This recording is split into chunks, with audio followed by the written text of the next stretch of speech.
Rock and roll ঘরানার কিংবদন্তি ছিলেন তিনি। শুধু গান নয়, পোশাক ও ব্যক্তিত্ব সবকিছু মিলিয়ে ছিলেন অনন্য। বিংশ শতাব্দীর জনপ্রিয় গায়কদের মধ্যে অন্যতম রকস্টার এলভিস প্রেসলি। সবচেয়ে বহুল বিক্রিত অ্যালবামের সঙ্গীত শিল্পীদের মধ্যেও তিনি অন্যতম। গুণী এই শিল্পীর ৪৭তম প্রয়াণ দিবস আজ। ইতিহাসের সবচেয়ে জনপ্রিয় সঙ্গীত শিল্পীদের মধ্যে অন্যতম এলভিস প্রেসলি।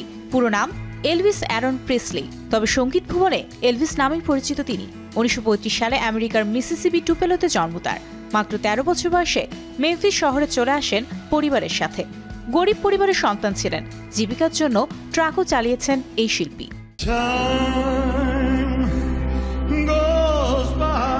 সান রেকর্ডস নামে একটি সঙ্গীত বিষয়ক প্রতিষ্ঠানে ১৯৫৪ সালে গান করার মাধ্যমে তার সঙ্গীত জীবনের শুরু হয়। প্রেসলি প্রথমে কান্ট্রি, পরে রিদম অ্যান্ড ব্লুজ চেষ্টা করলেও ২ বছর পর রক অ্যান্ড রোলের ছন্দে সবাইকে মাতিয়ে দেন তিনি। সেই সময় তার গাওয়া হার্টব্রেক হোটেল গানটি আমেরিকান টপ চার্টের শীর্ষে স্থান করে নেয়।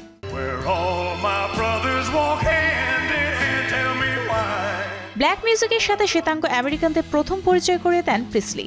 তরুণ শ্বেতাঙ্গদের কাছে সহজেই পৌঁছে যান তার গান নিয়ে। খ্যাতির চূড়ায় থাকা অবস্থায় গানের জগৎ থেকে সিনেমার জগতে চলে আসেন তিনি। লাভ মি টেন্ডার সিনেমা দিয়ে যাত্রা শুরু করেন রূপালী পর্দায়। এরপর প্রায় ৩১টি সিনেমায় অভিনয় করেছেন।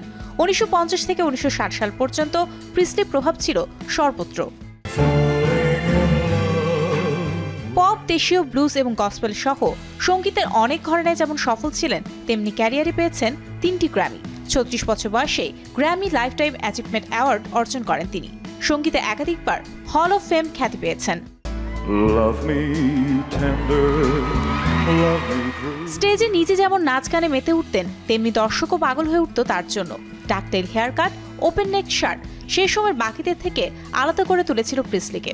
তার জীবনে নিয়ে হলিউডে তৈরি হয়েছে সিনেমা, যে চরিত্রে অভিনয় করেছেন অস্কার জয়ী অস্টিন বাটলার, যেটি সাড়া ফেলেছে পুরো বিশ্বে।